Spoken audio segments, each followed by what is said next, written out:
All right, welcome everybody to the Koochiching County Board of Commissioners regular meeting for Tuesday, March 11th, 2025. Would you please help me open with the Pledge of Allegiance?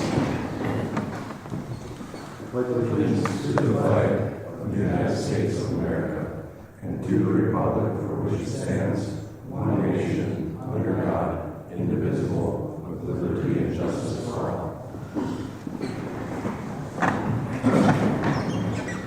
Thanks, everyone. Making over here in the historic third floor courtroom. The first floor regular boardroom is being renovated right now and part of the jail LAC project. So we'll be up here for a while, it sounds like, until they get everything cleaned up and put back together down there. So welcome. Glad to see everybody here. This is a cool room. It's a little echoey, so I'm going to talk a little louder, and we might have to take turns talking. It might be hard for some of us to hear. So. First item under county business is to approve the proposed agenda with additions and or deletions. We do have one addition. Under county business, human resources, consider approving 2 temporary summer seasonal transfer station laborers. And Brian will explain that under human resource.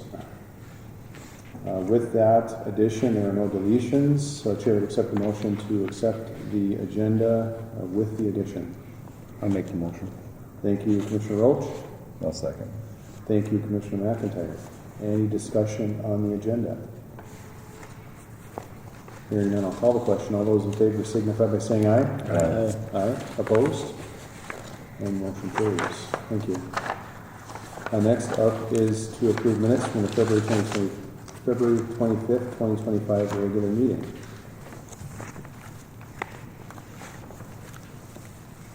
I'll make the motion. Thank you, Commissioner McIntyre. I'll second. Thank you, Commissioner Hall.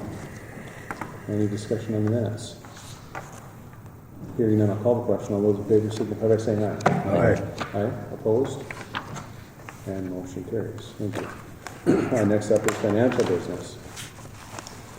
Chair would accept a motion on items A, B, C, and D. They are approved February summarized payment listing. B is approved February payroll and ACH vendor payments. C is approved courthouse claims, and D is to approve highway claims. I'll make the motion. Thank you, Commissioner Roach. I'll second. Thank you, Commissioner Hahn. Any discussion? Hearing none, I'll call the question. All those in favor signify by saying aye. Aye. Aye. Opposed? And motion carries. Next up is to approve warrant voids. We have 5 of them.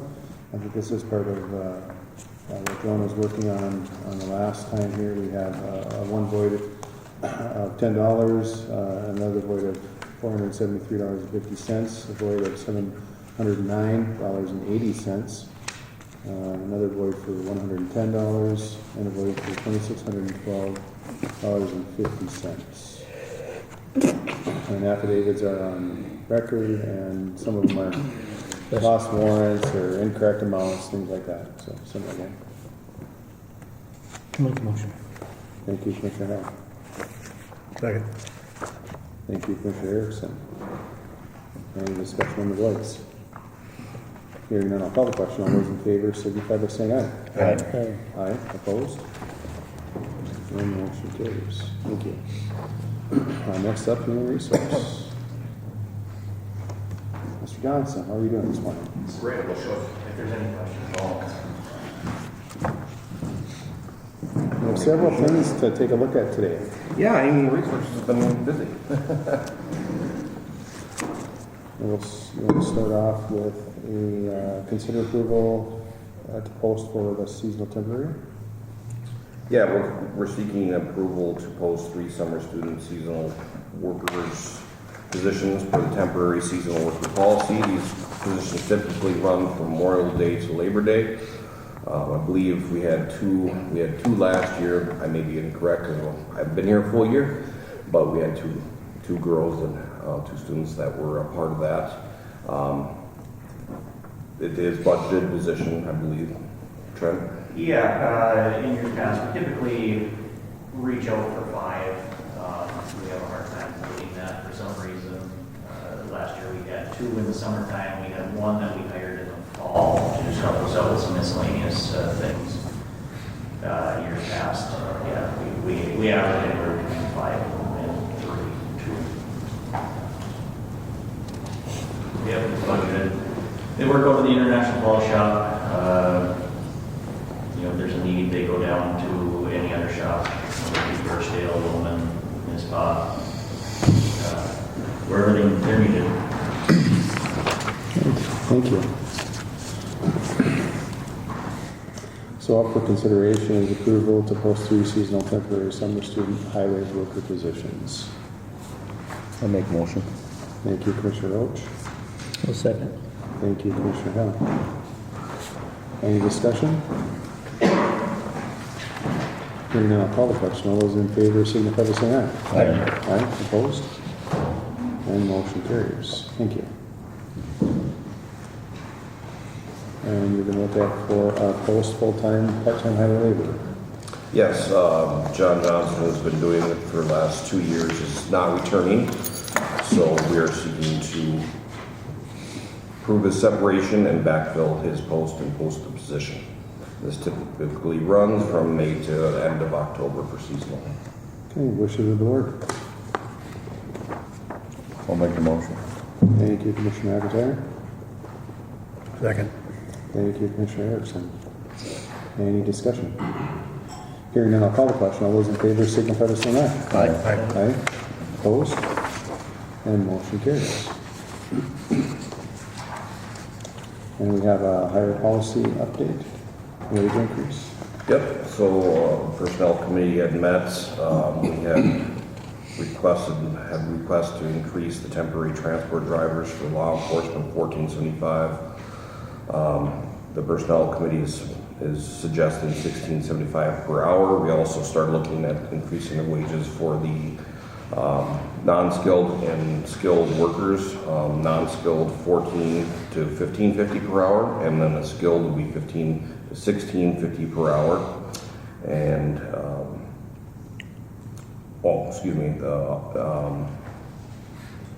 the skilled workers from 16 per hour to 17 per hour. So just try to get more temporary, seasonal type people, and to try to be more competitive in the labor market. And then, yes, please. Yeah, so these wages haven't been touched since 2022, and so over the last couple of summers, we've struggled to hire seasonal workers. So when the request came in, we took a look at where those wages were at, and so this was the Personnel Committee's recommendation to make some moves. Yeah, there was good discussion, and I think to retain and get some of these, like you say, some of these positions up to a little higher wage to make it more attractive for people to apply and reapply perhaps, and continue to do that. So there's some important things here to do. So. And lastly, this will be effective starting April 21st. Okay, thank you. Wishes of the board. I'll make the motion. Thank you, Commissioner Roach. I'll second. Thank you, Commissioner Hill. Any discussion? Hearing none, I'll call the question. All those in favor signify by saying aye. Aye. Aye. Opposed? And motion carries. And we have a notice. Yeah, we've noticed a new hire, Emily Carlson, as our new case aide, effective next Monday, the 17th. So we're welcoming her and looking forward to her starting in the case aide position. We're almost done filling public health, so right. we're looking forward to that. All right, so welcome to Emily. And next up, we have to ratify a couple of contracts. We start off with the LELS 102. Mr. Chair? Yes, please. I think I'm going to walk through these. Okay, sure. Do you guys want me to walk through all the details of changes in the contract, or do you want me just to cover the high-level changes? Remember? Just a highlight. Very level. So this is LELS 103, right? 102. 102? Is 102 first? Did I go too far? So 102 is our, I may be wrong on the RBA. If it's, it says 102 at the top of the RBA and 103 in the summary of issue. okay. Well, the first one up is 102 in the packet. And 102 is our correction officers. We last negotiated with them we came to a tentative agreement on December 18th. They have since voted to approve the contract. So it came with full recommendations from both their negotiating team as well as our negotiating team. There was quite a bit of housekeeping cleanup in the contracts this year with a lot of the labor changes that went on in Minnesota statute with the SST. There was also some labor changes that came into effect in 2023 with how dues are collected and things like that. So there was a lot of cleanup with things around that. Juneteenth was added to the contract for a recognized holiday.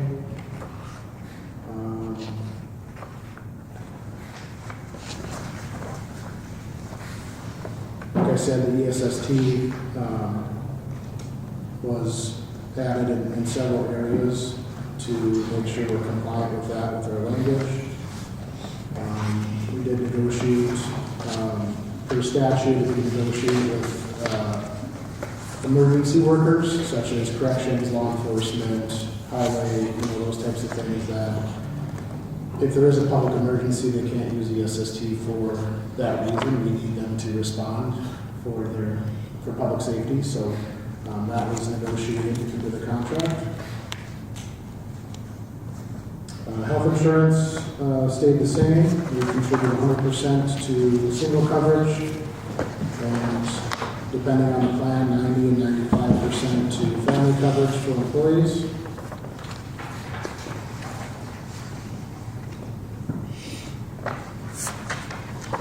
We incorporated a couple MOUs that we have attached to the contract into the contract language. One of them was our ability to hire in part-time folks at a higher rate, to be able to recruit and retain staff. We also added language with paid family medical leave coming, effective 1/1/26. That is, in statute, the employer must pay at least 50% of that premium. So we negotiated a 50-50 share of that premium as part of that language. None of our contracts really have any discipline-related language, and that was a big thing that we worked on this year. Not that we have any real disciplinary problems with county staff, but we wanted to make it clear what our process was for discipline, so we negotiated in a progressive disciplinary step into this, so it's clear for employees and for leaders on how we work through that process. So that language was added.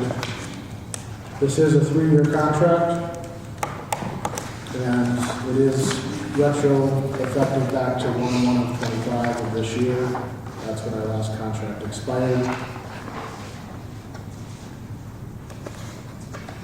COLAs that were negotiated for 2025 was a 3.5% increase, in 2026 a 3% increase, in 2027 a 3% increase.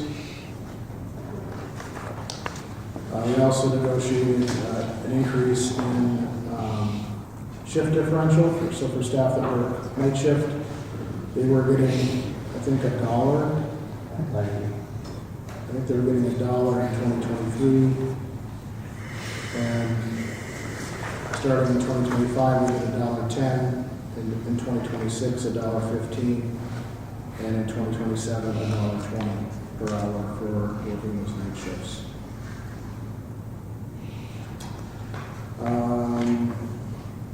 Lastly, we negotiated longevity pay. For corrections, it is a high turnover type job, and so we don't see a lot of longevity in that, so we negotiated Those that have been here 5 years will get an additional 2% on their 5-year wage. Those that have been here 10 years will get another 2%, and if they're here 15 years, they'll get 2% as well. I think that would allow us to retain staff and hopefully not see as much turnover in that area. So that is the corrections contract. Any questions for me? Any questions from the board?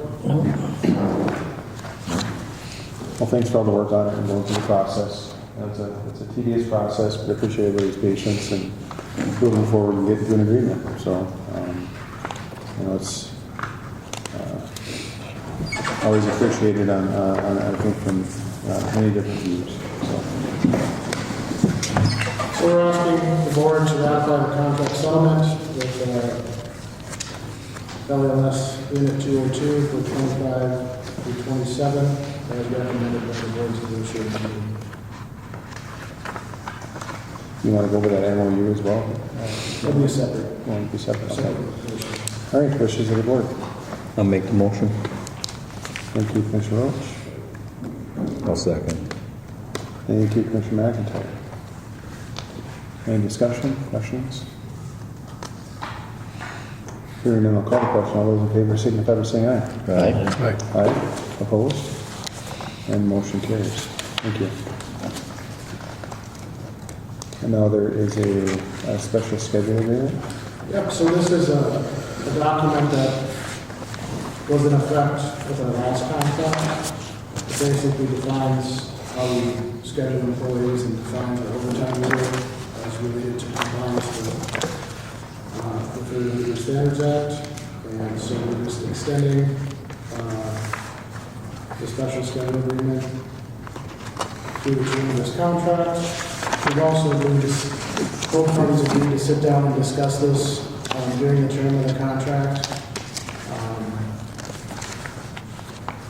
So if we find any additional changes or agreements, we could change the contract. But there's a big conversation about scheduling and overtime and all that goes into that. So we wanted to focus on the bargaining of the contract and not waiting that negotiations down with this, and so both parties agreed to extend this and to talk about it outside of negotiations. So just looking for approval of extending this special agreement for the LLS 202 from 2025 to 2027, and for approval of board chair and myself to sign the agreement. Thanks. Make a motion. Thank you, Commissioner Hall. I'll second it. Thank you, Commissioner Roach. Any discussion? Hearing none, I'll call the question. All those in favor signify by saying aye. Aye. Aye. Opposed? And motion carries. Thank you.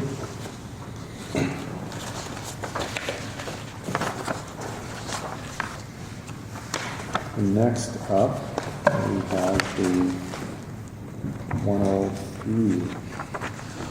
That's local 103, which would be the deputies, right? Yes. So again, we negotiated last with deputies also on December 18th. And on February 3rd, we were notified that we had voted and agreed to ratify our tentative agreement. The changes to the deputies' contract is really the same as the correction officers, so updates with the SST, disciplinary, progressive discipline language. COLAs were the same at 3.5, 3, 3. Health insurance is the same. The only difference between the two contracts is longevity. Longevity for deputies is after 10 years of service, they get a 3% increase, and after 15 years, they get a 3% increase. So we see a lot more longevity with that group, and so that's why the COs is different. So it's a 10 and 15 year, 3% bump each year for the commitment to the positions.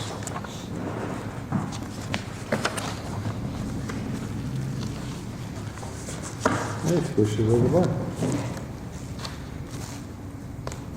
I'll make the motion.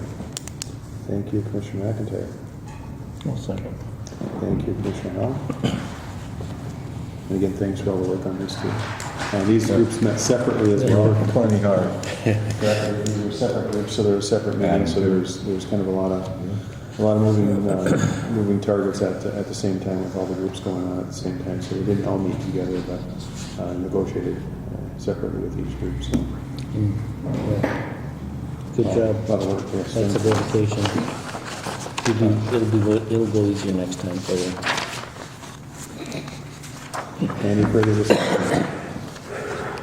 Hearing none, I'll call the question. All those in favor signify by saying aye. Aye. Aye. Opposed? And motion carries. And then on to the special schedule agreement. Yeah, so it's the exact same agreement, just for the deputies. Again, it covers how they're scheduled, what the overtime rules are. And again, we're just extending it for the term of this contract, so 2025 through 2027. And also agreed to, both groups agreed to sit down and talk about it over the term of the contract. All right, wishes of the board. I'll make the motion. Thank you, Commissioner Roach. I'll second. Thank you, Commissioner Hall. Any discussion? Hearing none, I'll call the question. All those in favor signify by saying aye. Aye. Aye. Opposed? And motion carries. All right. Our addition. Our addition. Yes, Yep. please.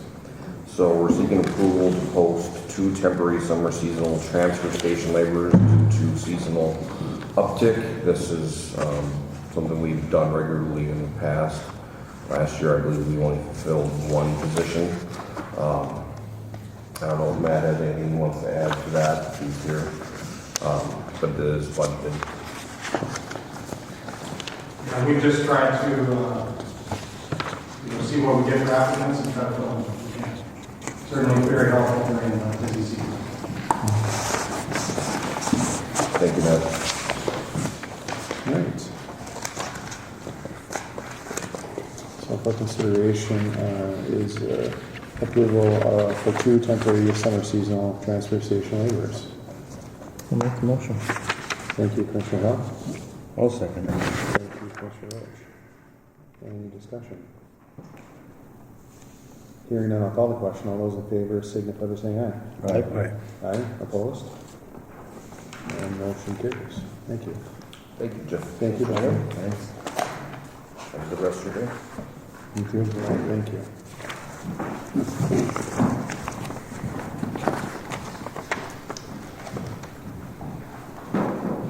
Next item 5 is acknowledge resolution of delegating cannabis authority from the city of Rainier. And as per Minnesota statute, cities may delegate cannabis authority to their county. Rainier has adopted a resolution delegating cannabis registration and enforcement authority to Koochiching County. So this is just an acknowledgement, and I think this is part of the process to get this all set up. And then we have a couple of commissioners that are on a cannabis committee, and we talked a little bit about this at the planning and zoning. Just kind of updating a little bit of the wordage and adding a few things in there, and we'll be looking at that a little bit later at the committee of the whole. So we don't need a motion on it. This is just an acknowledgement at this point. Or do we need to accept that acknowledgement? I think we should have a motion to acknowledge it, so it's an official part of the record, and I can just put it in as a notice, but I wanted to make sure it was in the official minutes. Okay. As they're delegating it, they passed a resolution, we've acknowledged that. That we received. First, actually, they can delegate, and we're obligated to enforce registration and, licensing? Basically, we have to do the annual checks on any shops. So if they have a shop, a retail shop, we have to go once a year and inspect and do those types of things. For statute, they will continue to have authority over their planning and zoning, so they'll enforce their own zoning pieces, but registration and annual enforcement would be on the county. All right. Chair, accept the motion of receipt of this acknowledgement. I'll make the motion. Thank you, Commissioner I'll McIntyre. second it. Thank you, Commissioner Roach. Any discussion? Hearing none, I'll call the question. All those in favor signify by saying aye. Aye. Aye. Opposed? And motion carries. Thank you. Next up is to approve the 2025 seasonal liquor license. We have 3 of them here right now. Island View, Hagmeister Management Inc., and Shea LLC, under Shea Resort. And that's for on-off Sunday intoxicating and on-off Sunday intoxicating for the other. It's been approved by the auditor, sheriff, attorney, and zoning. I'll make the motion. Thank you, Commissioner Hall. I'll second it. Thank you, Commissioner Roach. Any discussions on the licenses? Hearing none, I'll call the question. All those in favor signify by saying aye. Aye. Aye. Opposed? And motion carries. Next item is consider a letter of support for a proposed butcher shop, slaughterhouse, and retail store. This is for Mr. Rob Christensen, approached the board at February 25th, 2025 meeting and requested a letter of support from the county board for his proposed butcher shop, slaughterhouse, and retail shop to be located in Koochiching County. The board passed a motion directing County Administrator Code to draft a letter of support for their consideration. And that letter is enclosed. I looked at it a couple of times, and if it looks okay, I would accept the motion to accept this letter of support for Mr. Christensen. I'll make the motion. Thank you, Commissioner Hall. Second. Thank you, Commissioner Erickson. Any discussion? Hearing none, I'll call the question. All those in favor signify by saying aye. Aye. Aye. Opposed? And motion carries. Thank you, Mr. Cole, for writing that up. Our next item is direct space committee to hold LEC space for city police department. The city was provided a lease offer for the LEC space on February 13, 2025, which has not been brought to council for a vote. The city has approved moving forward with the Koochiching renovation with Carl Sanderson for design and construction services through project completion. Today, after consideration, is to provide direction to the county space committee on planning on what to do with the law enforcement center space. So, we've had some preliminary discussions in the space committee on what that space could be used for. We talked a little bit very lightly about obviously storage for many of the different departments, and we're just kind of looking for direction on moving forward with keep that space available, or kind of moving forward with discussion on moving forward with what we may discuss on how best to fill that space. I would say let's keep it available. We're not going to be out of there till November. So we have a few months to anticipate to see what's happening, if they do call back their thing at the city or not. And we have time to make plans for that still. Okay. I think leaving it open for a year from now should give plenty of time. I agree. I agree. Keep that option open on the table.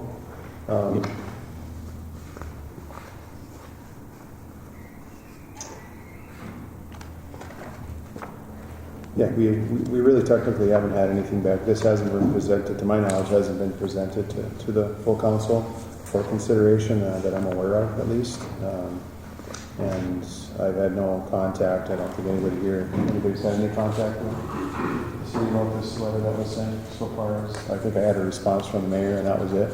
No other response or correspondence to meet or negotiate or anything like that. So I think we want to keep that door open at this point too, and I'd agree with the board here that we could, obviously we can talk about some improvements in there perhaps, but maybe we hold off on moving people in there right now, so. All right, wishes of the board? I'll make the motion. Second. Thank you, Commissioner Roach. Thank you, Commissioner Hell. Any further discussion? Okay. No discussion, I'll call the question. All those in favor signify by saying aye. Aye. Aye, opposed? And motion carries. Thank you. All right, next up we have some comments from Backus Community Center. Come on up.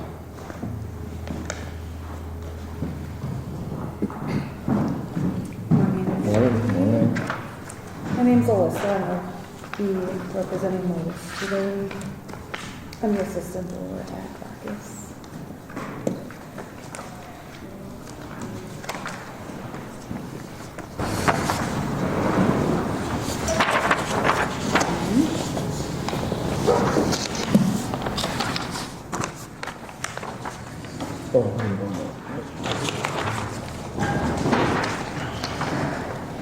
So on behalf of the Board of Directors and the staff at Bacchus Community Center, I would like to express our deepest gratitude for your generous support for our community center and KCC-TV. Your commitment to the health and well-being of our community is truly commendable and deeply appreciated. This generous support helps to ensure that we can meet our operating expenses and continue to serve our community effectively. Your unwavering belief in our mission inspires us to continue working to make a positive impact on the lives of the people who live in northern Minnesota region. We are proud to have partners like you who understand the importance of investing in the people who call Koochiching County home. Once again, thank you for your support. We look forward to continuing our collaboration with you and achieving even greater success together in the future. So, thank you very much. We really appreciate Sounds it. good. Thank you. Thank you. Thank you and all the work you guys do. Appreciate it. Thank you. Wanted to give another update to the commissioners on the addition of the jail law enforcement center. Construction is going on outside. Some items that we'll be covering. A bit of a lag here. We'll do a construction update, some upcoming events, go over the construction schedule, and I'll turn it over for questions and answers. For the update, mechanical and electrical undergrounds are complete. Interior slab on grade is complete, minus about 3 areas. The renovation portion of this building, the dispatch, upper slab there. Interior CMU, that's concrete masonry units. About 9% of the walls are built of that. That's progressing right along for that schedule. MEP, mechanical, electrical, and plumbing rough-ins are in progress, tracking right along with that. Punched aluminum openings are being installed. That's the aluminum windows that you see on the north side of the building that are installed. And then north, lower level roofing is complete. Upcoming events, the next page, to complete roofing activities. The south lower level roofing will be complete in the next couple of weeks. Renovation of the existing jury room has started as of yesterday for the demolition, as well as the county boardroom. That's why we're here. Complete mechanical, electrical rough-ins. That's getting out of the walls. Able to put the ceilings on, drywall finishes some, and then shooting for early April to start ceilings. Big date we're shooting for. Pictures. I'll take the shares for everyone else. First page pictures, we're seeing roofing activities. Brandon, are you sharing your attached computer screen or are you sharing a window? You know the language, maybe we can pop up. Yeah. I'll read it that way. I'll retry.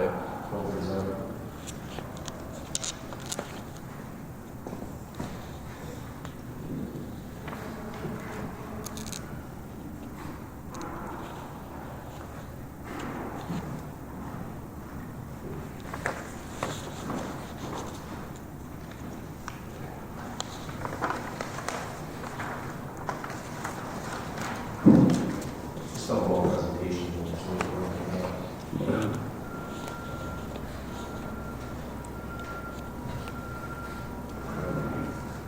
Tough time getting it here.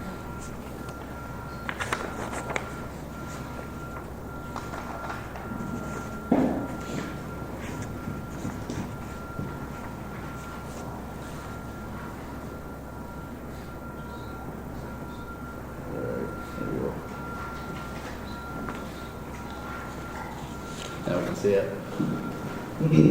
The roofing activities, see Shannon's up there, getting their pipes for their core drills marked out. Next page.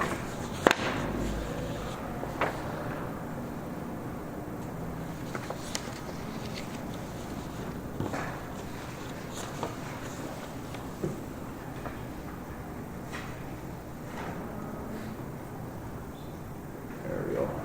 Now over to the interior of the building, you see the rain leaders on the left being installed, and then your mechanical, your trunk line down the center of the hallway. Right to the left, that's Perrin's office, and you have Carrie's office in front of that one to the north. You have reception up front. Deputy workstations are to the right here.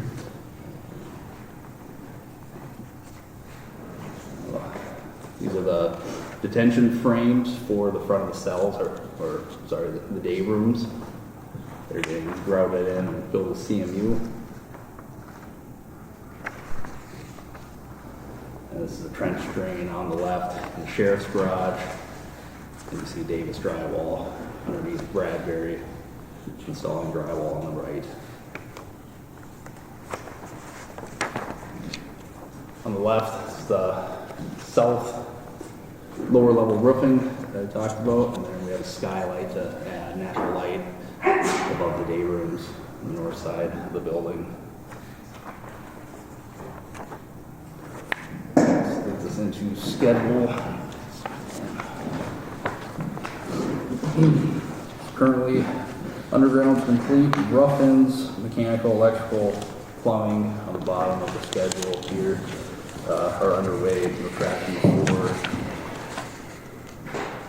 April completion.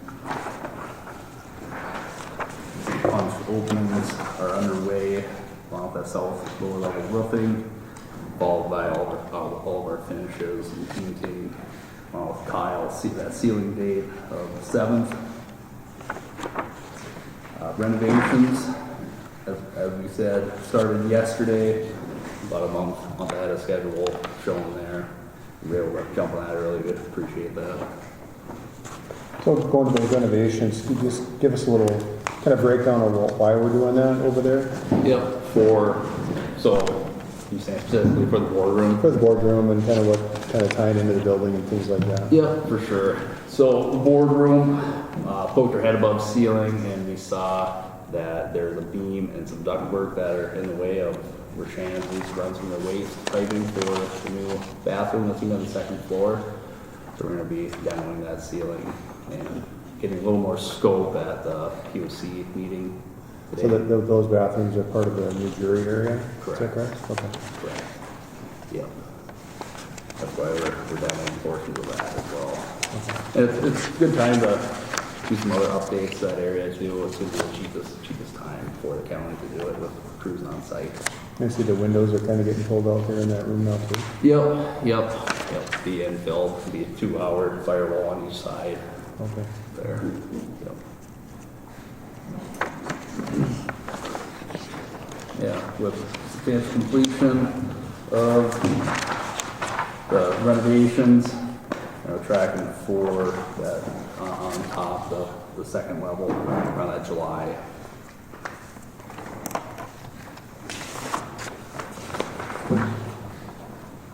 Yes. And then turnover, as we said, that end of October, November area. Any questions on the schedule? You say it's pretty much on schedule so far? Yeah, we're tracking well. Yeah. We're gonna bidding and finishes that we're expecting that's gonna cruise right along. Yeah. No big surprises. We should be Nope. on track. Yep, we're feeling confident. Okay. That's amazing, man.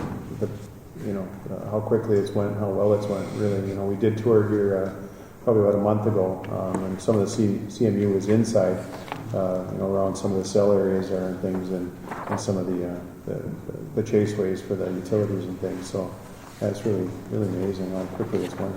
Yeah, great contractors on this Yeah. project, and Midwestern staff, and not been an issue with them at all. Yeah, a lot of- Masons on site. A lot of cement looks really good, yeah, too. I mean, it's Right.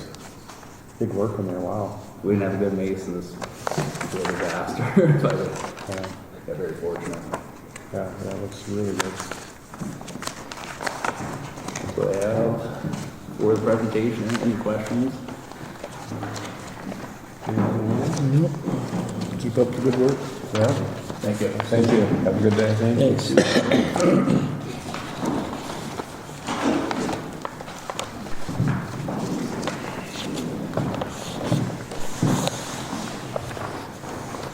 Hey, John. Up next is consider approval of board sponsorship of snowmobile, cross-country, and ATV trails. I think we have maybe an addition on this one here, added to the, for fiscal agent. Oh, yeah, the new trail, you mean, yeah, it's pretty much a repeat of the approval that we do every year. We just have the new trail that's being added to the resolution. This request is for the annual board sponsorship of the existing snowmobile, cross-country, ski, and ATV clubs in the Minnesota Trail Assistant Grant and Aid Program for fiscal year 25 and 26 for the following clubs: the International Voyagers Snowmobile Club, Ridge Runner Snowmobile ATV Club, Voyager Country ATV Club, and Polar Ski Club. This includes the following trails: the Blue Walks, the Transkooch, the Caldwell Brook, Lundstrom Hagerman, Voyagers, and the Loman and Tilson trails. The sponsorship of the county requires that the club county agreement be in effect and on file in the Auditor Treasurer's Office. As a sponsor, the county is accountable to the state for expenditures charged to the state grant and aid program, but sponsorship does not require financial support or liability cost from the county. So it kind of goes through your office. Yeah, they submit all the claims to me, I sign them, send them into the state, the money comes back into our office, and we mail a check out to the clubs. Great. Anything to add? Yeah, sounds good. No? Great. Wishes of the board. I'll make a motion. Thank you, Commissioner Roach. I'll second. Thank you, Commissioner Howell. Just a note, Adam, I will need a certified excerpt to send to the state programs that this was passed. Okay. Thank you. Any other Thanks. discussion? Hearing none, I'll call the question. All those in favor signify by saying aye. Aye. Aye, opposed? And motion carries. Thank you. Thank you, John. Hey, Dean.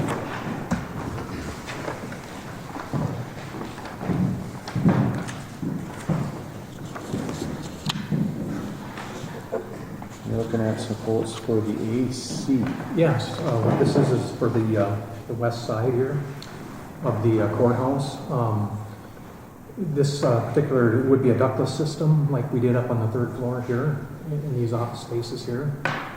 And it would be serving the second floor of the courthouse here. That would be the attorney's offices, all the attorney's offices on the second floor. The small courtroom just across the hallway, and then dropping down to the first floor, the environmental services department, those office spaces in there. And then across the hall, the old, not the old, but the public defendant attorney's offices there that are being used by the ESD, you know, and like that. So that'd be the office spaces that would be involved in this project. With it seems like the way the weather's changing here rapidly or whatever, it looks like I should probably get going on this if we're going to do it, because it'll take a little bit of legwork, if you will. There'll be some engineering involved. For those that are interested are going to have to come up and take a look and see what they're in for, so to speak. And so I thought it'd be a good time to get going if we chose to do so. All right, wishes of the board. Is this budgeted? Yes, this is a budgeted item on my budget this year. I have, it's budgeted under 110-6686. I have $93,000 in there for this project. Wishes of the board. I'll make the motion. Thank you, Commissioner McIntyre. I'll second it. Thank you, Commissioner Roach. Discussion. How much more would be after this, or would be left? I know third floor is taken care of. Third floor is taken care of, this will be taken care of, it'll just be the remainder of the east side, second and first floor. And that is all ready to go. The system that we installed earlier is designed and able to accommodate that. All we gotta do is drop the heads into the office spaces. That would go quickly and not nearly the cost. So Yeah, that's ready to go. if they come up here to look at that, would you have them look at that as well? Would that be a consideration, or is that just kind of out of the price range right now? I didn't budget for that at all this year, so, but that would be a board decision if you would like me to, if they're on site, that could be an addition to, or something like that, or if you so wish. Get a price on what it's gonna cost. Yeah, maybe if they want to give us a price, it might not be a bad idea. Just get I can do that. Especially if they're already be here. It'd save money from Yeah. coming back the second time, if it's affordable. And affordability, I gotta believe it would be like half the cost or whatever, at least. It's all you'd be paying for is the units and install them, so. Yeah. Right, so we will add that to the motion, is to kind of look at that. Doesn't mean we would obviously accept it, but just a number to take a look at, and if there's some consideration there, if it's possible, then we could consider it at that time too. So, but just kind of give us an idea of what we're looking at in the future too, if anything else. So, all right. Any further discussion? Hearing none, I'll call the question. All those in favor signify by saying aye. Aye. Aye. Opposed? And motion carries. All right. Thank you. Thanks, Steve. Thanks.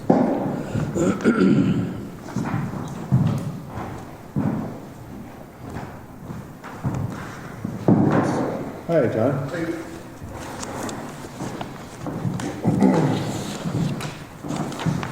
And the Stone Garden grant. Yes. Broad overview, $150,000 grant, $18,000 in equipment, another $18,000 in mileage, fuel, and maintenance, and the rest of the balance would be for hours work.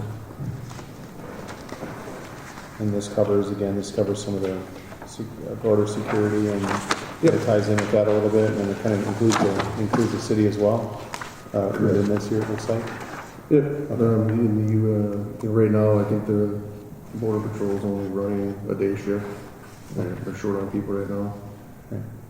So they're looking for coverage for us to help out, especially in the evening and nighttime. All right. That sounds great. It's like a great grant, so, Yeah. And get them extra hours in and get, some security too, so. Appreciate that. And any ideas on equipment that would be coming out of this, or will that be later? So on? the equipment's gonna be some squad computers, NDCs, Okay. for us, and then the city's getting a couple for their part of their equipment. So that's a little bit smaller this time, but we're actually hoping on the next one during grant that it'll be approved with, we're gonna get a squad truck out of that one, so. But they of course have to try to balance how much of the grant we're spending on equipment and stuff as opposed to actually getting some hours out there. Because that's where they're getting their bang for the buck, right? Is us actually being out there. Right. So. Absolutely. Questions for John? Oh, sounds good. All right, wishes of the board. Make the motion. Thank you, Commissioner. I'll second. Thank you, Commissioner McIntyre this time. Who was the motion, sorry? That's Commissioner Hunt and Commissioner McIntyre. Any discussion? Hearing none, I'll call the question. All those in favor signify by saying aye. Aye. Aye. Opposed? Thank you. Thanks, John. Thank you, yep.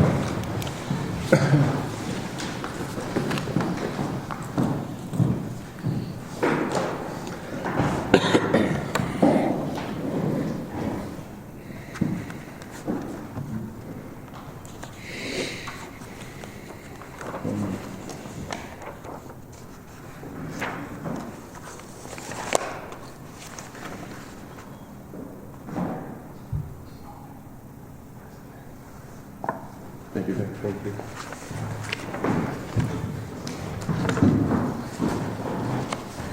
Hey Nathan, how you doing? Good morning.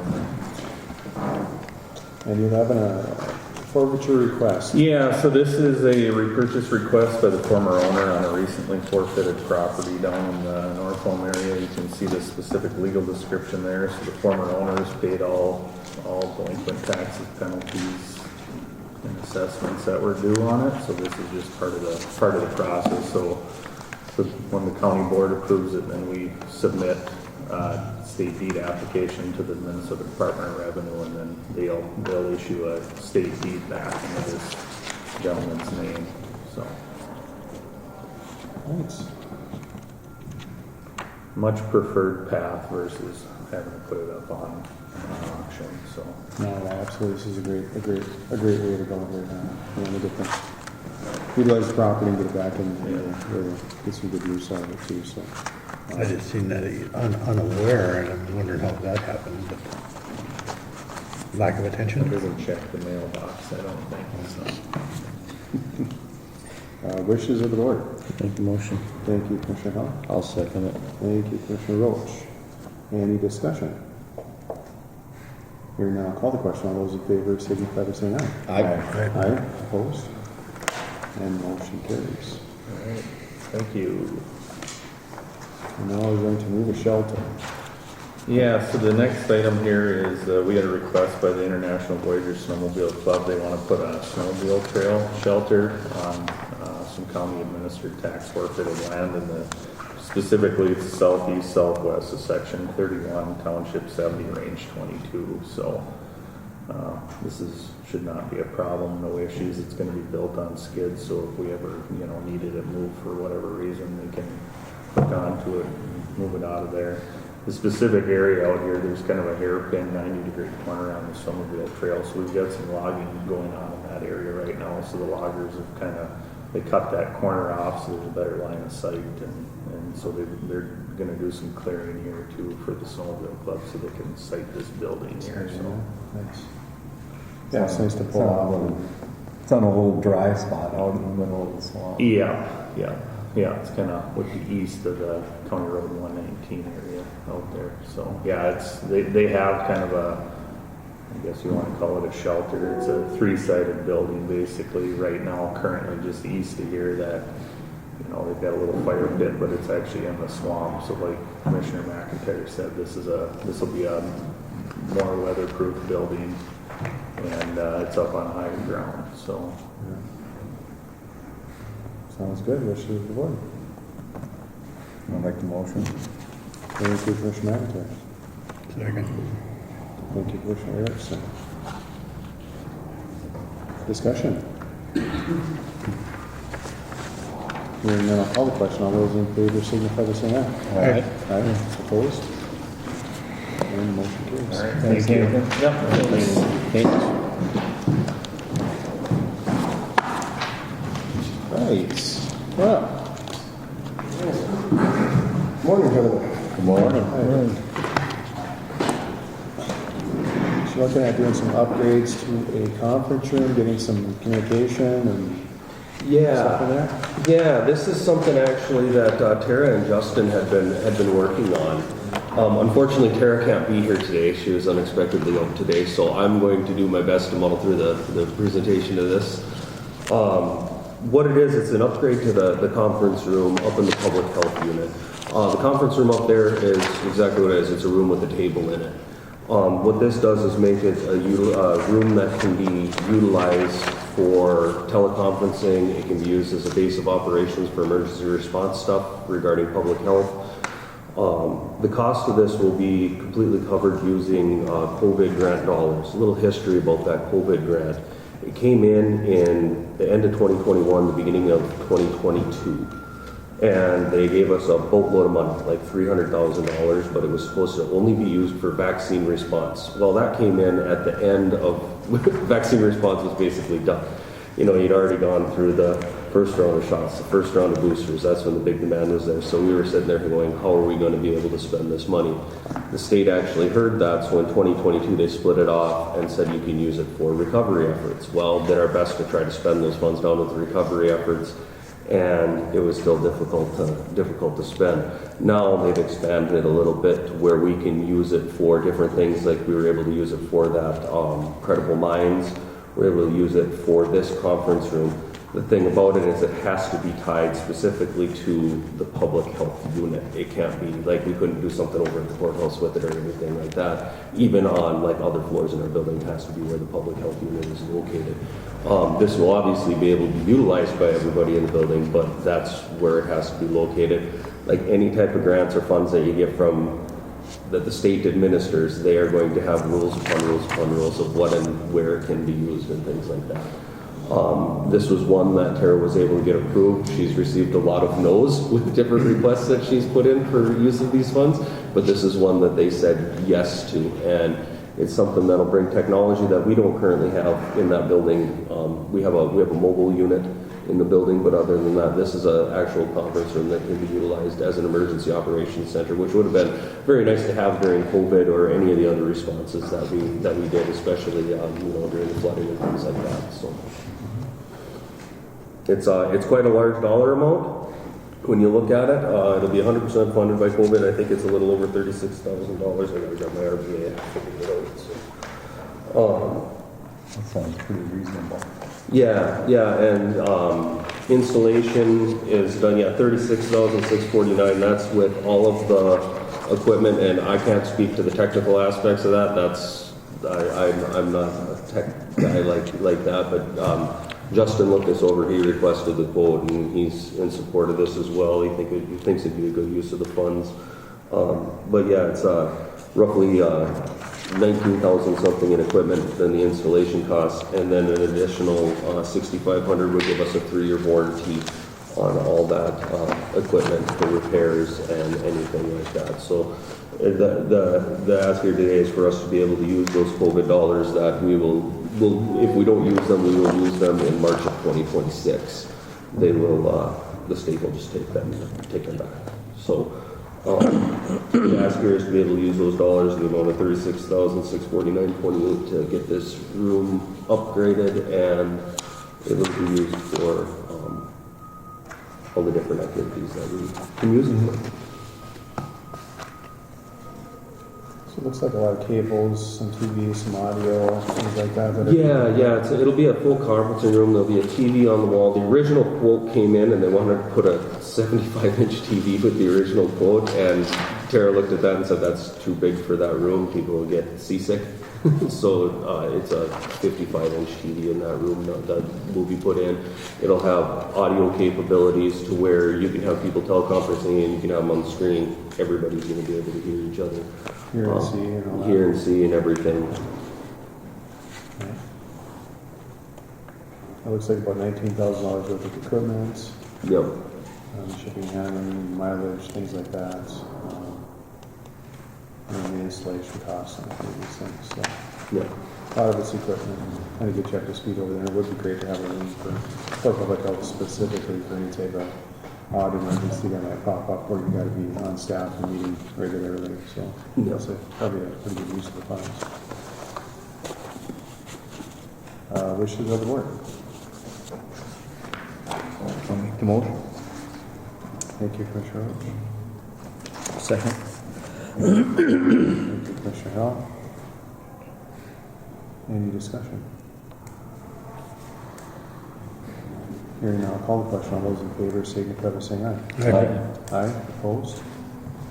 And motion carries. Thank you. Thank you, guys. Appreciate it. Thanks. Hold on.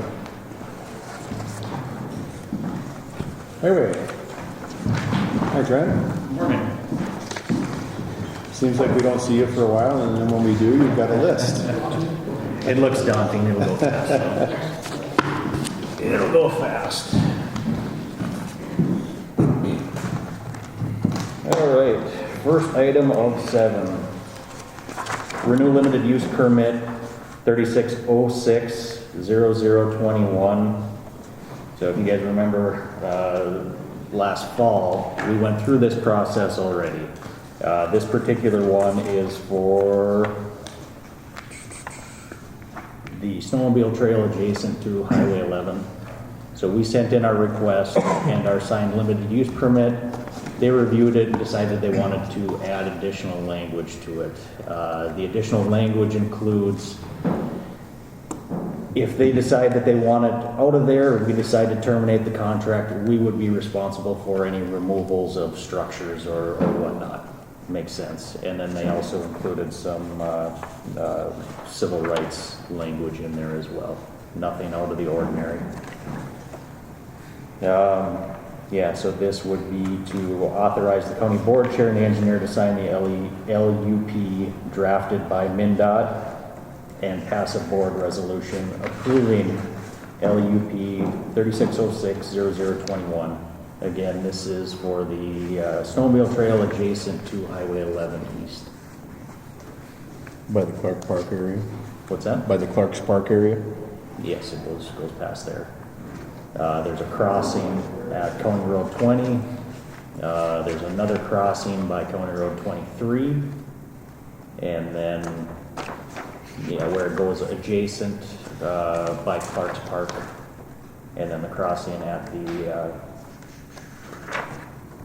kind of by Bowman's Landing there. And then also another crossing out towards the lake, out towards Gold Shores. Yeah, this will cover those areas? Correct, yep. Okay. Yes, areas are called out in the prior background there. Between 137 and 138, that's all that Gold Shores. County Road 93, which is by Clark's Park. 109, out by Clark's Park. CASA 23, CASA 20, and CASA 144. 144 and 20 are opposite of each other. Geographically. Questions of the board? I'll make the motion. Thank you, Commissioner McIntyre. I'll second. Thank you, Commissioner Howell. Discussion. You can see email correspondence in there as well that I included their reasoning for going back and adjusting it. Well, thanks for working with them and getting it ironed out. So I know it's pretty nice to have those agreements in place so you can have those trails where you have them. Otherwise, you wouldn't get where you want to go. I know that. So it's my job. No thank yous needed. All right. Any other discussion? Hearing none, I'll call the question. All those in favor signify by saying aye. Aye. Aye. Opposed?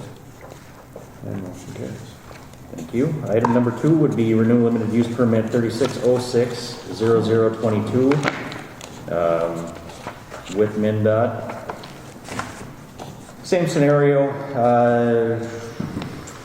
We went through this last fall, submitted our paperwork. They revised with the 2 additions that I had previously talked about. This particular one is for the bike trail that runs from the city of International Falls to the city of Rainier, adjacent to Highway 11. They also review this with various departments. Page number 2 and 3, you can see their review routing form. Everything was good except for there were some ADA compliance issues, specifically on the approaches across from PCA. We see in the summertime and even springtime and fall that those approaches get pretty plugged up with mud, water, bark. So we as the highway department are going to go through, we're going to raise up those approaches a little bit, maybe adjust the truncated domes so they're up out of that water, and then have a conversation with Boise about cleaning up, or PCA about cleaning up after themselves as well. You know, there's always been issues there, not just on those approaches, but on Highway 11. We get quite a few complaints. I've got an easy phone number to find. MnDOT was a lot tougher to find, so a lot of complaints come to me. So we'll have that conversation again with PCA and hopefully have no issues there in the future. So will there be any potential movement of that trail and when and if customs facility is put in there? Is that going to get adjusted a little bit? I guess I'm not sure. Yeah, in the event that, that goes through, there will be some adjustment there. I would imagine the GSA would rebuild it in a little bit different location perhaps. I don't know what the status of the land port of entry is at the moment. Yeah, I'm not sure either. So, on this, the adjustment of the dome, that's kind of more by the railroad tracks, is it, or is that in a couple of different places along there? No, this is specifically at the PCA approaches. Okay. So, going across from the scale shack into where they store their trailers. Okay. There's two there that get pretty gummed up with muck. Right. Wishes of the board. I'll make the motion. Thank you, Commissioner McIntyre. I'll second it. Thank you, Commissioner Roach. Any discussion? Well, if the land port entry takes place, that will take care of that trailer storage yard, right? Correct, yep. That'll move. So we shouldn't be spending a whole bunch of money on this. No, the money that we're gonna spend is very minimal. It's gonna be us blade laying some material down and then figuring out a way to jack up those truncated domes. So the truncated domes are poured in concrete. We can figure out some system of jacking them up, you know, whether it be foam or I don't know, some other injection method. But I would say, you know, thousands of dollars, not tens of thousands of dollars. Any other discussion? To expand, if we didn't do anything, they would pull a permit and that trail would be shut down. Gives you a lot of usage. It does. It does. Yeah, there's lots of people. You're right, They get a lot of traffic. My wife walks up and down Oh, I mean, I think the trails are trail great. all the time. Hate to fix it up and then tear it up next year. So again, not a fancy fix at all. I bet it'll be a couple more years before they build that port. Or longer. Yeah, or longer. Who knows, I guess. Any further discussion? We have first and second. If there's no other discussion, I'll call the question. All those in favor, signify by saying aye. Aye. Opposed? And motion carries. Thank you. Okay, item number 3 is tied to SAP 036-598-032. This is the County Road 101 bridge replacement that we bid out and awarded earlier. This is the agreement with MnDOT for the local bridge replacement funds that we'll be receiving to the tune of basically $1.25 million. We need to sign this agreement, send it back to MnDOT for them to sign as well. Board action request, authorize board chair, auditor, and engineer to sign the grant agreement with MnDOT for SAP 036-598-032 and pass a resolution agreeing with the terms and conditions of the local bridge replacement program grant.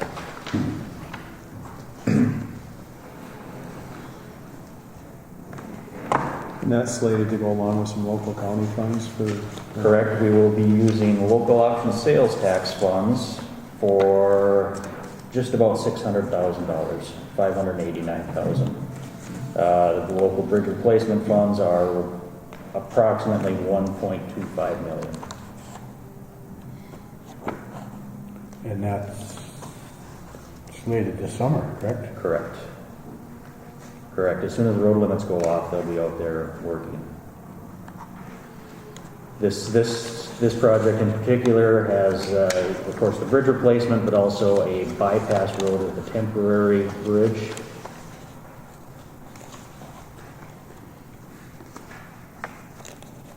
Completion. Completion is the end of September. I think that was it. Or maybe it was It's either end of September or first part of October. Pretty ambitious. Is that Hanson? No. Who was a successful bidder? It was Northland. No. Yeah. Yeah, Garrett Hansen didn't place a bid on it.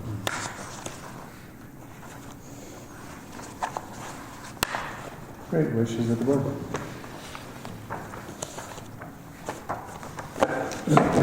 Make a motion. Thank you, Commissioner Erickson. I'll second. Thank you, Commissioner Hill. Discussion.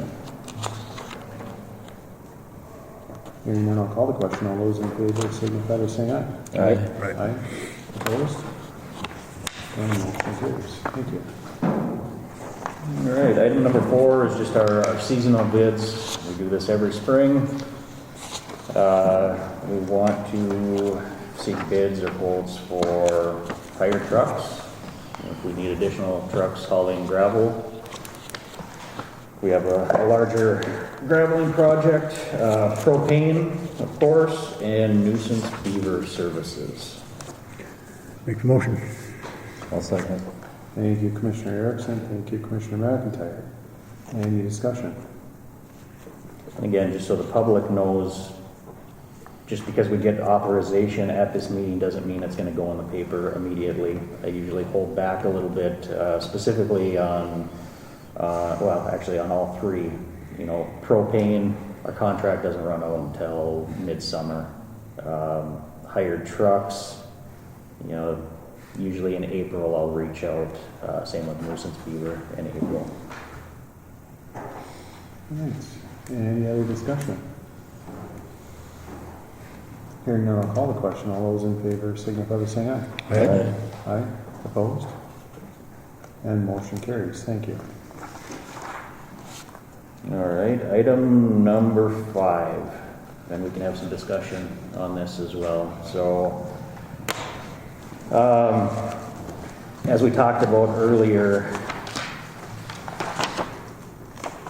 we didn't necessarily get good paving prices originally in the jail contract, so we opted to pull that out of that particular project. And I agreed to put it on one of our contracts in the future, being the 2025 paving project here. So, yeah, I guess I'm asking for authorization to bid the courthouse paving out in front of the jail, what they've removed and whatnot. That has an engineer's estimate of $43,856. Now, the other item here is the forced land storm sewer, roof drainage. That went out to bid, what was it, about 2 months ago, I believe, and the bids weren't favorable from my understanding.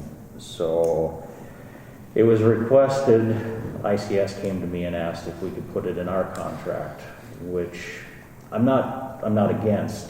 I believe they wanted us to put it in as a base bid item. I don't think we want to do that. I don't think we're going to get real great prices because the folks that bid on this, when we had it out for bids two months ago or a month and a half ago, are going to be the same folks that are going to be bidding on it again. You know, whether they're a prime contractor or a sub. If we had it in there as a base bid item, we'd be forced to do it. Otherwise, we would have to reject all the bids, and I would have to go out and rebid.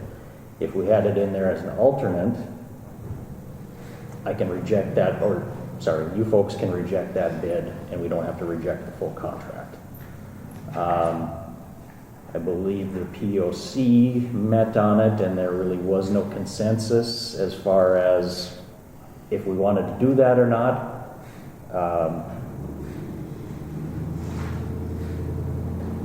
I'm under the understanding that there isn't money set aside for this particular project, so you know, I'm presenting this as a bid alternate. However, if the board wants to reject that and say, you know what, we're not even going to bid it this year.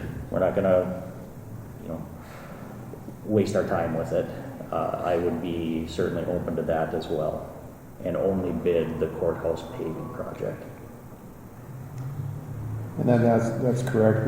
We see the courthouse bid, that was kind of a drop out of the bid the first time with the jail bid package. That was dropped out of that specific bid scope, and then put on Trent's plate to maybe add on to a project here or there, and do that, like they say, this summer, this fall, whenever things are getting tied up around the county. The other scope, the forest land, is that one's already over budget or near budget, with the estimate being for both of these scopes of work already, and we're basically going to be able to get a roof out of that funding for the money that was an engineer estimate or whatever we budgeted for. And we did budget for that, but we budgeted for both of the asphalt and storm sewer along with the roof, and we can only afford to really do the roof at this point. So this portion here, this 68 or whatever thousand, that would be extra and above and not budgeted for, I don't believe. So. And again, I believe bids came in at over 300,000 for that project. 290, 290? 296 or something like that. Yeah. So It's significant, and it's a few hundred feet of pipe, and there's some sidewalk and things, and what that project was going to do is tie in the roof drains, basically from the northeast corner of the building. There'd be one to collect there, and then that would come around on the east side of the building and go a little bit to the west, and then go to a storm sewer that's in the street. Same thing with some of the scuffers on the south side of the building. There was a couple that were going to be collected there, go into piping, and go into that same structure. So that was the project. But there's sidewalk and asphalt and concrete and stuff in that area too. So it's a public area and has to be done right too. So yeah, whatever thoughts on including it, not including it. Like I say, it is not budgeted. Are there alternatives? We'd have to figure something out. We would probably have to do something if we were having the water running the sidewalk over there. At the very least, we may have to put in some sidewalk cuts at the very least. But then I think to Commissioner Erickson's point, and I'm sure he would catch it, is we're throwing good money after bad to a certain extent. So, but it would get us through for a couple of years if we needed to budget for it. So that's a consideration too.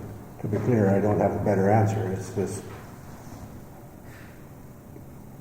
it's a lot of money that's not budgeted, and the estimate was a wild stab, to be polite. And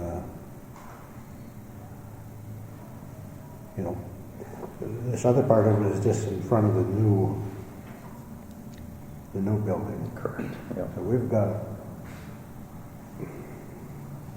a parking lot out here, and we've got a highway building and all of that on the horizon, right? I mean, this parking lot out here is in tough shape. I landed on my head once there myself. I mean, it needs work. But so I don't know. Maybe we want to look at a larger scope somehow, some way. I don't know. Well, if I may, we did have a request in for a bond it was last year.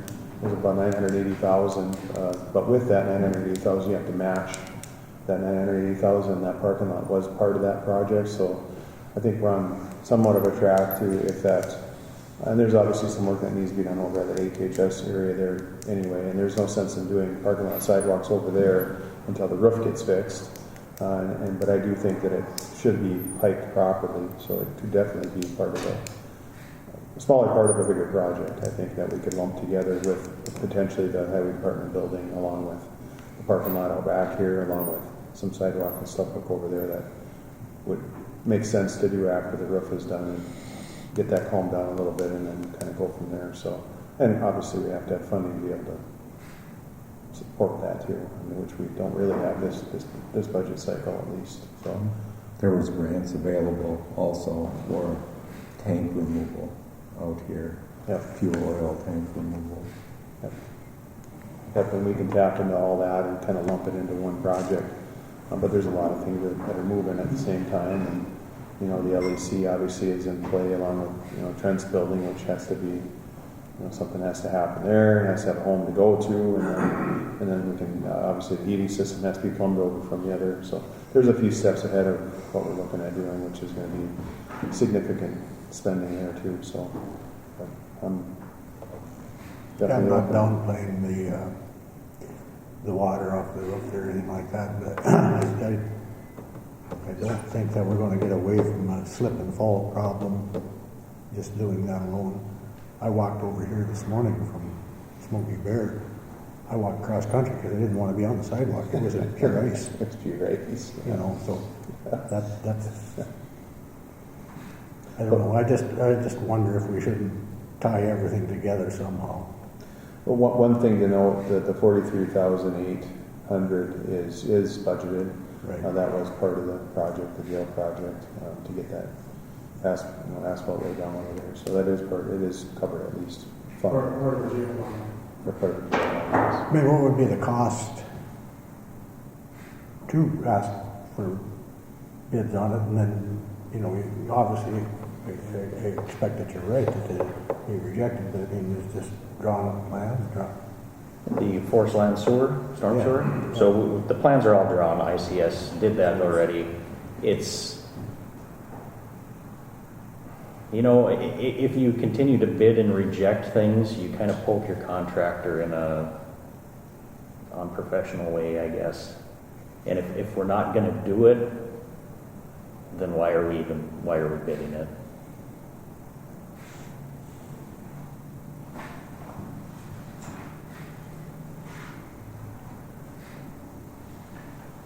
Thanks. Wishing of the board. Good point, I guess, yeah. But what other projects have we got going around in the immediate area? Have we got other projects, dirt work, light type of construction this summer? Or you might not? We don't have a whole lot of storm sewer type projects. We've got, you know, County Road 9 that we'll be doing the full depth reclamation out there with, we have a slide area that we're repairing. I mean, that's a larger scale, much larger scale than the storm sewer. And then we've got the bridge out on 101. Yeah, I think, Mr. Chair, I think if we're not gonna, you know, more or less accept the bids, if they come in the same, we might as well just wait till we can pump it somewhere else and we'll just go with the one. Right, so we have some consensus that we would include the law enforcement parking lot in the bid and not include the forest land storm sewer in the bid. Right, can I get a motion? I'll make the motion. A second. Thank you, Commissioner Roach. Thank you, Commissioner Hill. Any discussion? Thank you, Trent. Looking into it too. Again, this courthouse paving would be lumped in with our CASA 8, that small section at the north end of CASA 8, and CASA 9, the full depth reclamation project. So we hope to be able to leverage some size there to get this courthouse paving in at that engineer's estimate. What's the tonnage coming in at now? The tonnage on this project? Well, just the tonnage amount. What's the unit per ton? You're asking me to read this little... Oh, forget it. I want to borrow my glasses. I don't even think I could see it with glasses. Gotta be over 100. I can't see it either, that's why I'm asking. It's too small. Give me 1 second here. I got it.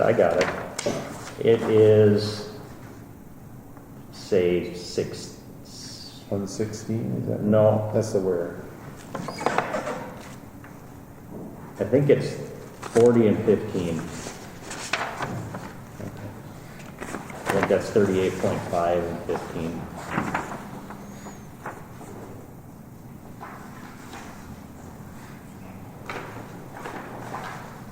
So definitely not a lot. No.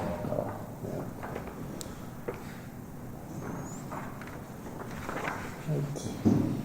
No, and we upped the unit price on it just because it's small work.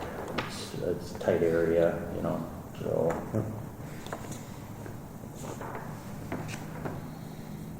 Right, any other discussion? We have a first and a second. Hearing no other discussion, I'll call the question. All those in favor signify by saying aye. Aye. Aye, opposed? And motion carries. Thank you. Thank you. Item number 6 here. Authorization to advertise for bids for CP 2025-01. This is our yearly crack seal and mastic repair project. So crack seal and mastic, think preservation as opposed to restoration. This year we'd like to focus on CASA 2, running from Brown's Corner all the way in on 11th Avenue to Forest Land. CASA 45, that's 17th Street in Keenan. And CASA 114, that's 20th Street. You know, of course, CASA 45, CASA 114 doesn't need a whole lot, but we want to get ahead of this stuff before we have to do our mill and overlays or full rebuilds. I noticed the corner, I don't mention it, but the corners are getting kind of alligator on 17th there, so. Yeah, that might be where the S corners are there. That might be something that we'll have to revisit in 5 years or so and do a rebuild there. Yeah, it's holding up okay. And everything looks like there's some good stabilized ground there, so. And everything always looks worse in the spring of the year. It sure does, yeah. And bumpier too. Yeah. Right. But the portion that we did last year on 17th there, that's holding up nice. You know, if you remember by the trailer court, things would get pretty bad, specifically in the spring. And it's a stark contrast to what we got now. So. Yeah, it's very good. All right. Wishes of the board. I'll make the motion. Thank you, Commissioner McIntyre. I'll second it. Thank you, Commissioner Welch. Some further background on this. We go out and we do our estimate. We estimate the quantities that we need. And you can see the engineer's estimate there is a little over 237,000.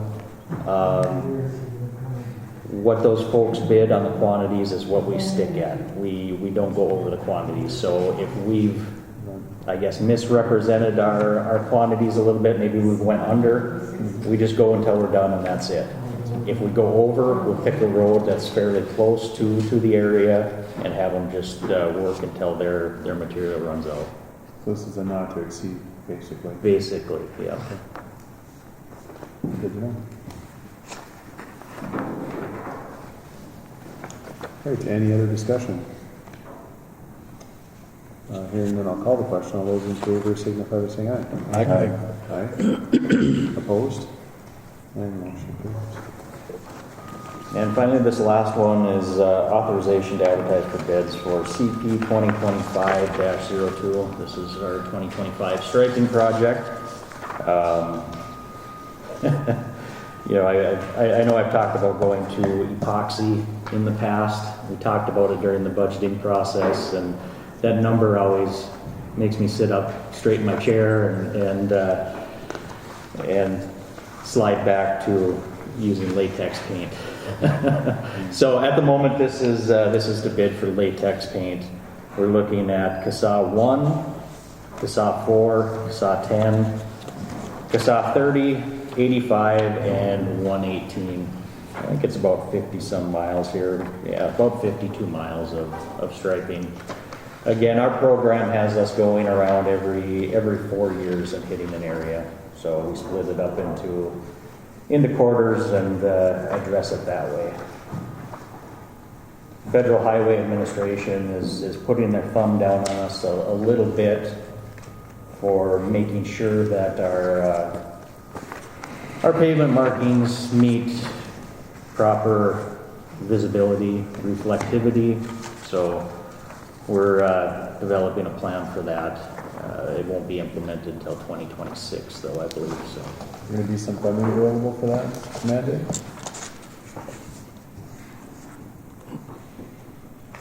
State aid funding. Okay. There are certain grants that we can tap into as well. Several counties around us, St. Louis County, and I think Itasca County and Carleton County have tapped into some grants for public safety and striping. That makes sense. Yeah, I think here though we have a lot of winter here, we have a lot of calls on the road, and I don't know about the grinding and stuff, if it would really be worth going the extra. You know, maybe it would hold up better, but I just think the money is like 3-4 times what it is for Well, lake on new projects this year, like 9 and that northern portion of 8, that's going to be ground in. I'm doing it as a test. It actually isn't that much more if you do it right in the while the project is going on. It's really not much more than just epoxy. So maybe hold up better and give it a shot. See how it that's should hold up better. You know, it's not seeing the wear of the plows. Right. Won't see the wear of the tires quite as much. Good idea. Engineer's estimate on the striping is just below 68,000. Wishes of the board. I'll make the motion. Thank you, Commissioner Hill. I'll second. Thank you, Commissioner Erickson. Any discussion? Hearing none, I'll call the question. All those in favor signify by saying aye. Aye. Aye. Opposed? And motion carries. Thanks, Grant. Thank you. Thank you, Mayor.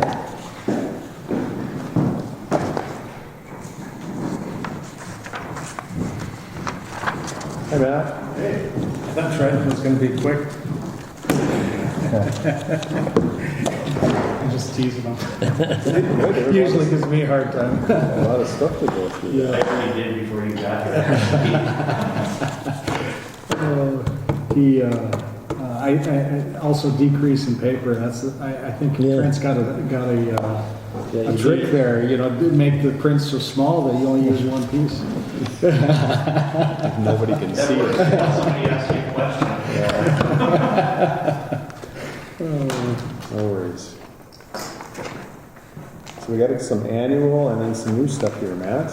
Yeah, so every year, the county administers the aquatic invasive species prevention program.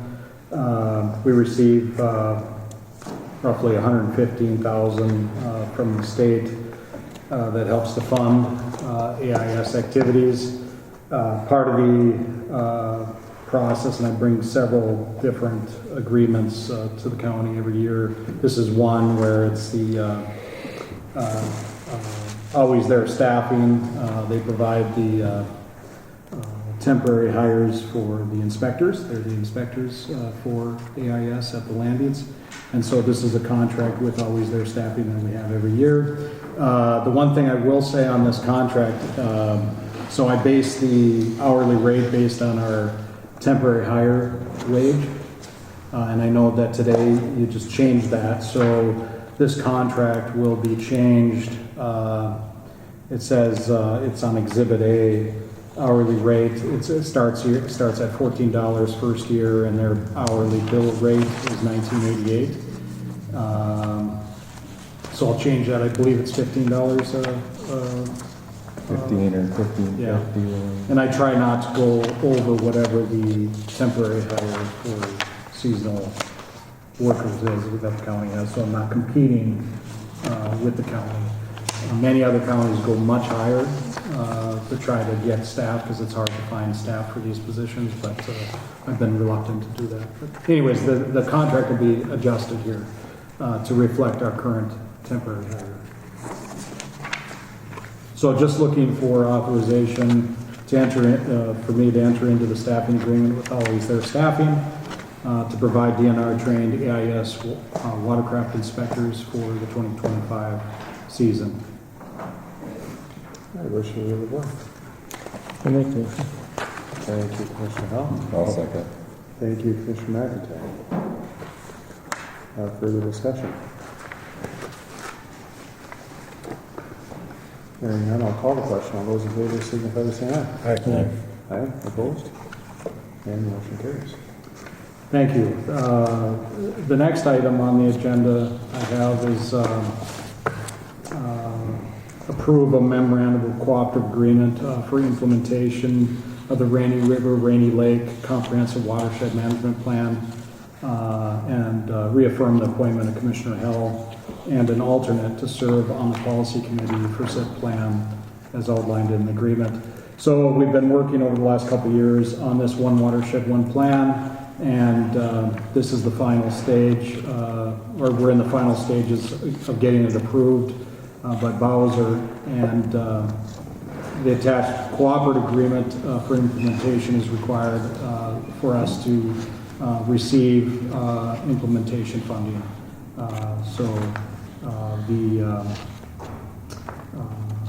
The cooperators on this agreement include the SWCDs, Rainier, International Falls, and the county. It's a 10-year plan, and we receive, is estimated about $558,000 every 2 years for implementation of the plan, different objectives within the plan. So it's important to be a part of the policy committee, because the policy committee will direct where, the priorities are and where that money gets spent.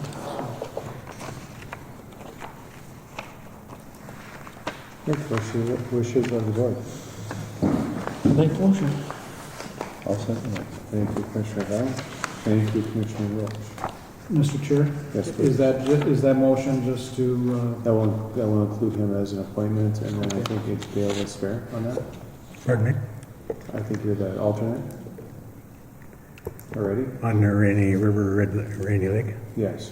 Or am I thinking of you on the other one, on the Little Fork? Who is this? I'm on the guy? Big Fork. I don't think we had an alternate yet. I don't wasn't think sure. so I don't think we either. had an alternate yet. Do we have But one I for could be the mistaken. one watershed, one plan? Did Yeah, we? it was only one person, which was Yeah, I don't Commissioner know. Hell. I don't know if we had an alternate. I don't think so. Okay, I thought we did. Anyway. Okay, who wants to volunteer to be an alternate? Commissioner McIntyre? Yeah. All right, so we have an alternate. Is that okay with everyone? All right. Yeah. Okay. We'll add that to Commissioner Hill's motion and seconded by Commissioner Rowe, if that's okay. As to the appointment of Commissioner Hill to the one watershed, one plan, alternate to Commissioner McIntyre.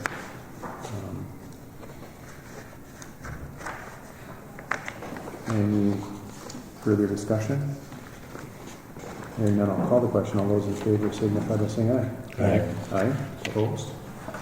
And motion carries. Thank you.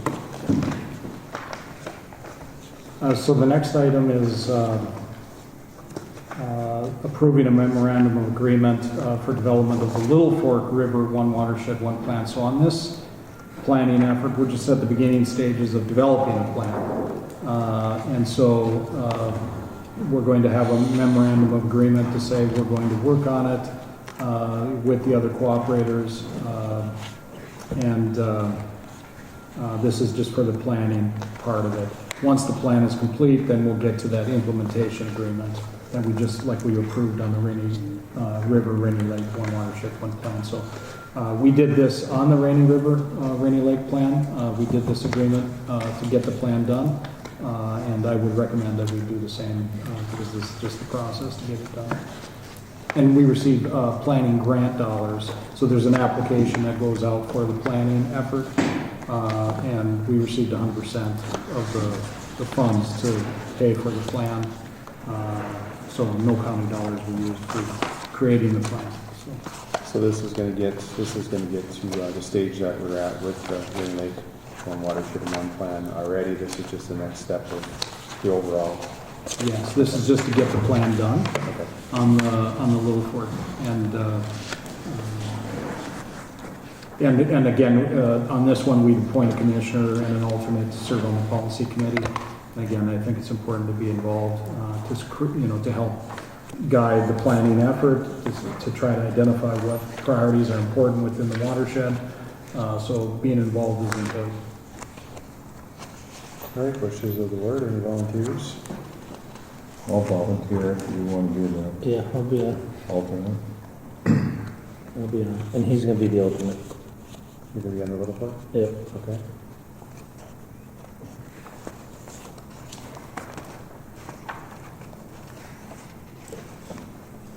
Okay, so it'll be to approve Big Fork One Watershed One Plant memorandum of agreement with Commissioner Held and Commissioner McIntyre as an alternate. That sound right? I think if there's, Yeah, that's kind of in your neck of the woods there, Destry. I know you've got some things to say about That's that, it. so. The Big Fork, you could, The next one is Big Fork. so the next one, this is the Little Fork. This is Yeah. Okay. I'm already on the Big Fork. Oh, yeah, okay. Yeah. Oh, excuse me, did I say Big Fork? Yeah. No, this is Little Confused. I'm sorry. Yeah. Yeah. My fault, I was on the wrong line. Okay, let's get this right, Little Fork. Okay, Little Fork, alternate, okay, Yeah. all right, we got it. Can I get a motion for that, please? I'll make the motion. Thank you, Commissioner Roach. I'll second. Thank you, Commissioner McIntyre. Any discussion? Hearing none, I'll call the question. All those in favor signify by saying aye. Aye. Aye. Opposed? You're the guy, he's the alternate? Hmm? Adam's the alternate? Yep. Okay. Opposed? And motion passes. Thank you. Now it's Big Fork. So on the Big Fork, we did not get the agreement, but it will be very similar to the one that was presented as part of the Little Fork. Again, this would be the same, this is for planning, to develop a plan for the Big Fork River. We're just in the beginning stages. But the agreement would be very similar. Again, it hasn't been through the final review, but this motion, I would make a recommendation that it would be subject to the county attorney's review of the agreement. But again, he reviewed the Little Fork agreement. It was very similar. There probably would be just a few different cooperators on this plan, because each watershed has different entities that might be involved. And again, on this one, we would need one to appoint a commissioner and an alternate to serve on the policy committee. So Commissioner Erickson, I believe you're on the Big Fork River committee. Right. Already, but this is an additional appointment. This would be an additional appointment. Good, that's fine. Yeah. I'd do an alternate for him. I've been on that one before. Okay, so we have Commissioner Erickson for the Big Fork River One Watershed One Plan, a memorandum of agreement, policy level committee, and alternate as Commissioner Roach.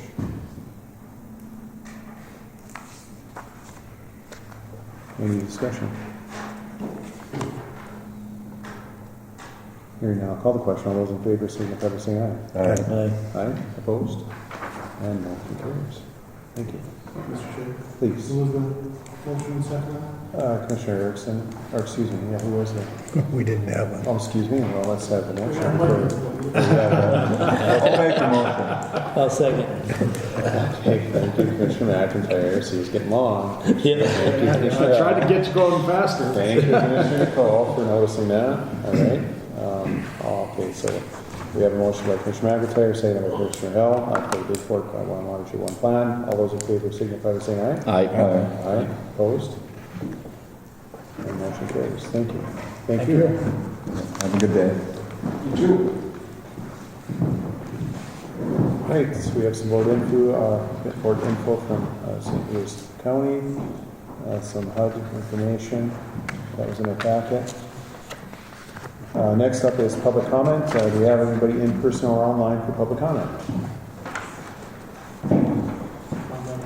Yes, please. Come on, Steve. Steve Blair. You can come on up, Steve. I just want to thank you for holding the space for the city police for, I don't know how long it's going to take for them to realize what they're doing, but I just want to share with you what and it's kind of hearsay, but when I left the last city council meeting, February 18th, I walked to my truck with Tim Wagner. And he made the comment to me that we would be looking at LEC if the rates were favorable. And he made some, comment about county needs to come down. So I thought about that, and I thought, well, yeah, I mean, during the meeting, I asked the city council if they negotiated with you guys, and there was some kind of back and forth. Yeah, we met with them, you never get a straight answer. So when I talked to Ricky yesterday, I asked him, I mean, is that, I think it's 159,000 and change is what I'm hearing for a yearly lease. I don't know. I just asked him, is that, rate in carved in stone? And Ricky said, no, it's always been negotiable, and they're aware of it. So what is the problem? I don't know. I really don't know. They're not listening to anybody. And why would they waste a bunch of money? But that's all I have to say. Thank you. Thank you. Thanks. Thank you. Anyone else for public comment?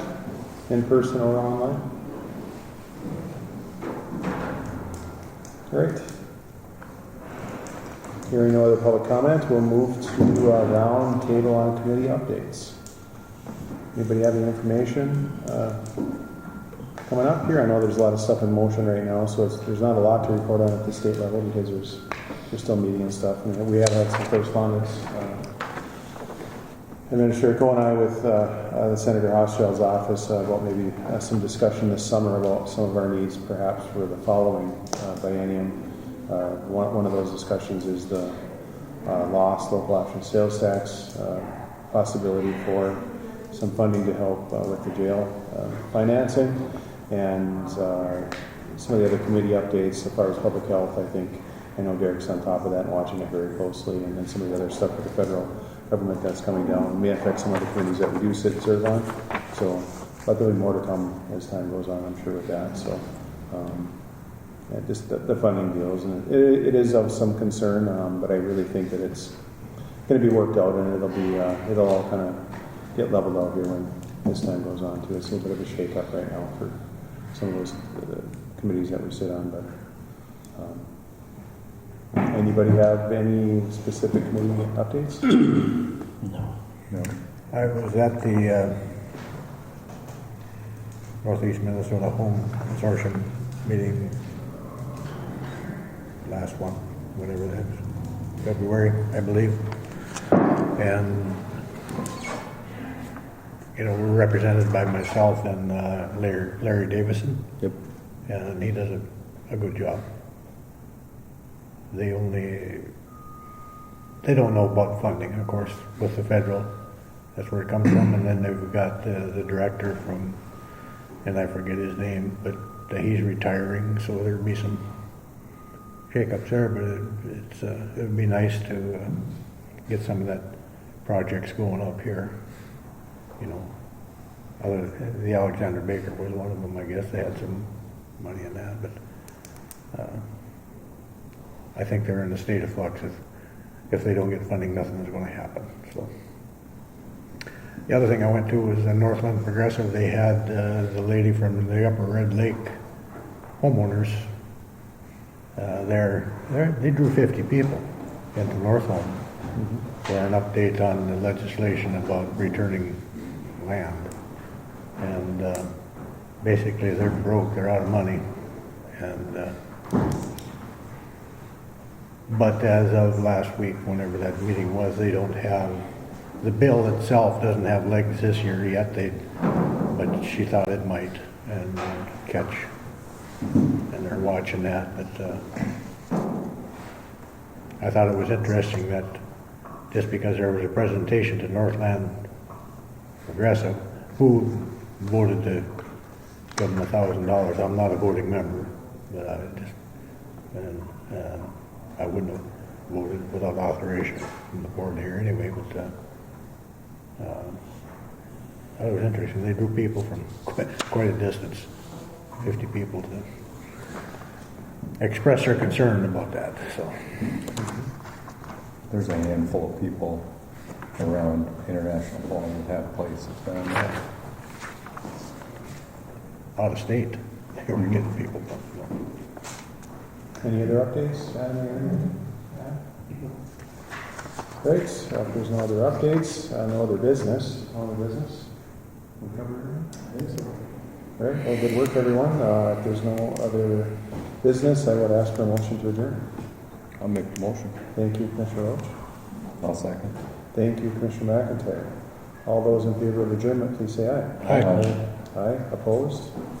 And we are adjourned. Thank you.